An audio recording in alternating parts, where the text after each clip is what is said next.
What's going on, guys? It's Cimo. So today I'm bringing to you the top 10 cards of 2018. This list is stacked with so many of the... What are you doing here? What are you doing here?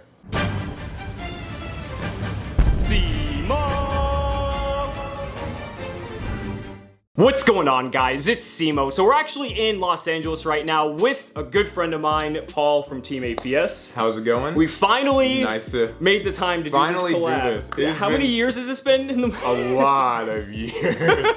We see each other at every YCS and it's just like, finally can make a video together. We spend like 2 minutes together tops at those YCSs. And the irony is that it's not a Yu-Gi-Oh! Yeah, well, I know. We're not even here for a Yu-Gi-Oh! Event. But anyway, so we are in fact going to be bringing you the top 10 cards of 2018. And this list is like... This was hard. This was hard. We actually had a really good year. I know we like bitch and complain, but like this list is actually really so many strong cards this year. Yeah. So many strong cards. Yeah, so starting off with number 10. Number 10.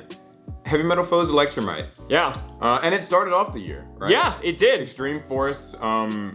It's funny because, like, you know, Master Rule 4 comes out and everyone's like, pendulums are dead. Pendulum decks can't work. And Electromite. And then it's just like, boom, here's everything you need in one card with like all the effects, all the pluses. Like, this card's kind of insane, really. It's insane. It has 3 of like the greatest effects that Pendulum players could have like ever imagined in a wet dream. Like, it's just so powerful. It's kind of like started the trail of like the Link Vrain style Link monsters where it's not just like, oh, you link these 2 things together and it barely does anything. This thing like sets up your extra deck, recycles your extra deck, draws you cards, you free draws, like doesn't even have a hard once per turn. Like the first 2 effects, I think the only hard once per turn is the draw effect. Yeah, it's very powerful, and I mean obviously it got limited. Yeah, so well, Pendulum FTK, you know, that was this card's kind of nuts. Yeah, so definitely had to make the list. So going on to number 9 though, we have Ghost Spell.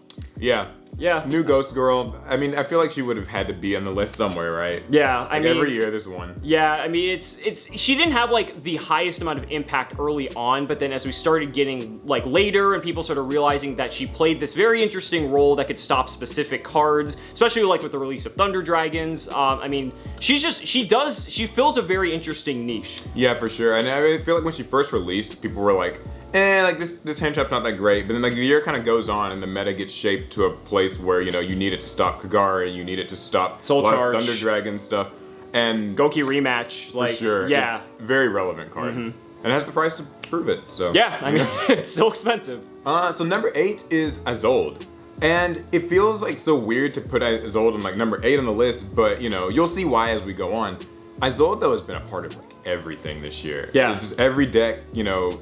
I never thought we would get to a point where Yu-Gi-Oh players would like be so okay with main decking equip spells, but this thing is so good. It's so good though. I mean, like a free search, a free summon, and like so generic. And it's 2 warriors. 2 warriors. Like this, not even, you don't even need a noble knight and another warrior. It's exactly. And that could get you like everything. I mean, it's why Goki's won so much. Yeah, I mean, it's like if Isolde resolved, like the game was probably over. Yeah, like, and it's pretty true. It's kind of crazy, really. Yeah. And to think that, you know, this is just kind of the start of like where the Link monsters went this year. Yeah. This came out like Extreme Force. This is like January or whatever. Yeah. Well, I mean, it was a Link Brains pack card, so I mean, granted, those cards were all busted anyway. Yeah, so. they get the good treatment. Yeah, definitely, for sure. But that's gonna bring us on to number 7, and number 7 is Sky Striker Mobilize Engage. Man, I actually can't believe this card is so low on the list because it's like literally Pot of Greed. It's all, or even arguably better in some instances. And honestly kind of better. I mean, for the deck it works in, it gets you so much advantage, and it's recyclable. I mean, like, not even Pot of Greed has that going for it. I mean, you know? and you can play multiples, you can recycle it. It's searchable. That's another thing. Like, it's just like, the card is just crazy. Like, there's so much utility behind it. If you want to steal your opponent's monster, if you want to summon and just keep linking stuff off, like, there's so many, like, it's removal. I think it also kind of hit the, maybe the record for, like, the most expensive card of this year. Maybe, like, probably, it got up to like 100. It was very, yeah, very like, pricey. I mean, all the cards on this list were really close to that. So, I mean, well, not all of them, but most of them actually had a very high price point at some point. For sure. So yeah, definitely deserving very well of it. deserved. Yeah. Next card is Borel Sword Dragon. So this one, it's like the new Borel, right? Like there's a Borel every year. Or it seems like, you know, every year. And this one's really good. It's like Borel Dragon was like, you can out things. Cool, right? This one is like, you can end games. And it's just, It's the fact too that every single deck has access to the ability to end the game in a single turn. Like, there's no other card that does that, and basically it gives a win condition, or an alternate win condition rather, to every single other deck.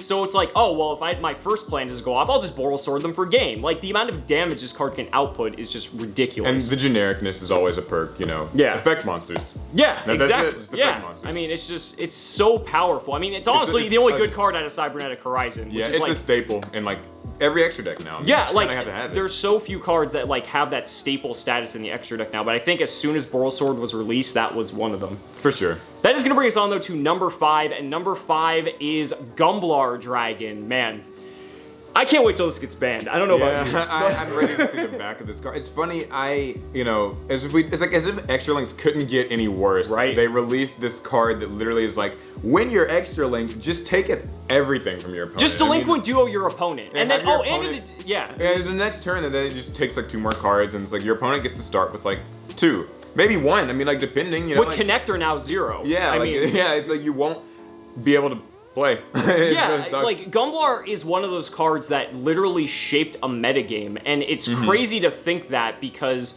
it's not the fact that it shaped it, but it's just more so that it's very rare that a card comes along that necessarily does that and is that powerful and oppressive. And when we have these cards, it's like really unhealthy because there's nothing inherently wrong with hand destruction. We've had stuff like Erebus, you know, in the past. It's so much of it, and it's so abusable, aggressive, and easily accessed. And it's like, you know, all the other like topologic monsters are like, oh, they're kind of easy to play around. This thing, it's like self-sufficient. It just takes their hand. Basically, it's really crazy. But the next card is Summon Sorceress. Oh man, another one of those crazy link monsters. I feel like we said that about every one of them, but I mean, so strong. Like Summon Sorceress in particular, just such a combo extender.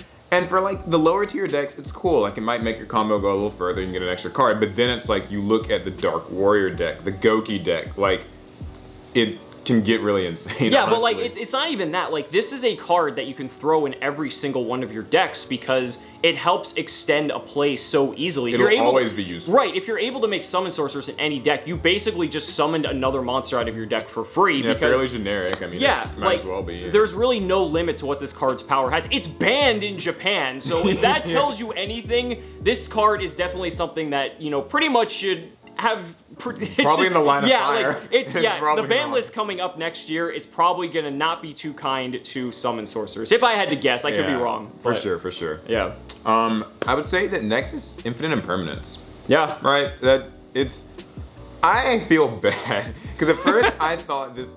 At first, I think I said this in a video. I was like, yeah, this card's like pretty good, but like it's not, you know, that good. I remember that video. And it's like, people went in on you for that. Yeah, this card's nuts. I take it all back. This card's it's really good.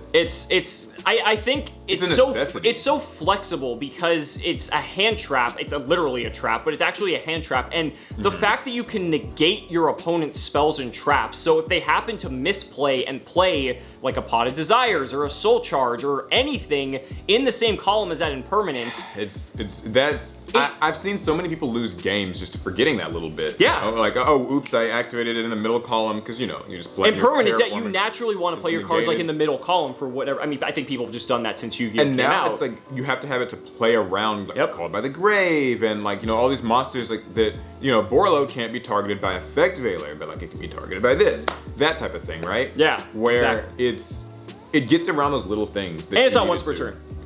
That too. Keep that in mind. One of the rare things in 2018 that like isn't right. per turn. Well, you know, you already mentioned it, and this is also a once per turn. But number 2 is Called by the Grave. Yeah. Just barely. Like this barely inched out. These two had to fight for the spot. Yeah. Called by the Grave. Before this card came out, hand traps were so problematic because the only real counterplay to them was like Solemn Strike and Gamma.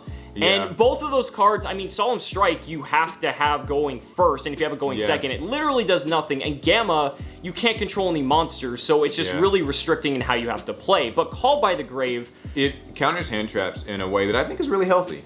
like mostly healthy. Yeah, I mean, it's one of those things because like when you have these heavy combo decks, like any of the FDK decks we've seen this year, then it gets a little right, because then it's like you need multiple hand traps to stop them, Call by the then Grave. they can like and you know, I do like though, something about this card was that Konami made it very accessible. Right. Unlike a lot of the other cards in this list, it was like a common. I mean, it came out early as like a super. It came out early, yeah, and then it's like a common, so at least everyone can have access to it. It's not like, you know, $70 secret staple card, you have to have it. And this could have easily been a secret rare as well. But even like beyond the hand traps though, you can also just use this to stop stuff in the grave too, which is really, so it's like a DD Crow, but also an like effect veiler. So it fills so many roles. And it's like this quick play spell, so like you can just use it like very flexibly. Right, there's so much depth to the card, and I think that's why we had to put it so high on the list. And every deck's playing Call by the Grave, especially now that it's back at 3, like, for sure. No reason not to. But number 1. Yeah, this might surprise a lot of you. You guys are probably like, what the hell is number 1 with everything we've covered? But yeah, number 1 is actually not quite 1. It is several. The Nightmares. Yes, so we actually had to talk about this a lot. But, yeah, we were like, you know what?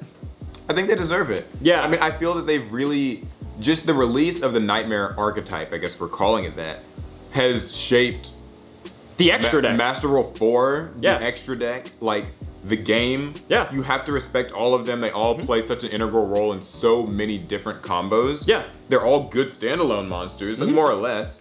One's been banned. Yeah, Goblin's banned. I mean, the Nightmares basically gave every single extra deck the ability to have spell and trap removal, to have spot removal that's non-destructive, that's shuffled back into the deck, to have an extra normal summon, not anymore, and then the ability to even set cards directly just from your graveyard. It's a toolbox. And oh, I forgot Cerberus. Cerberus gets to pop special summon monsters in the main monster zone. So it's like, you have this incredible array of effects. Toolbox. And I know it's not one card, you know, and they're all very generic. Right, exactly. So, they're extremely generic. So it's like to the point where no deck shouldn't have these. And not to mention you don't lose card advantage if they're co-linked. Yeah, which can get really out of hand. Yeah, you know? it's absurd. And then not to mention that when they're co-linked with other cards, they have the bonus effects of like stopping destruction by battle. Be targeted. Well, that one got banned. Well, but you know, Griffin is a skill drain. Like I know Griffin's like seldom used, but that's still a really strong effect. Even Mermaid gets really annoying. Like, Mermaid! Yeah, we didn't even talk about Mermaid. Drops 1,000 and summons like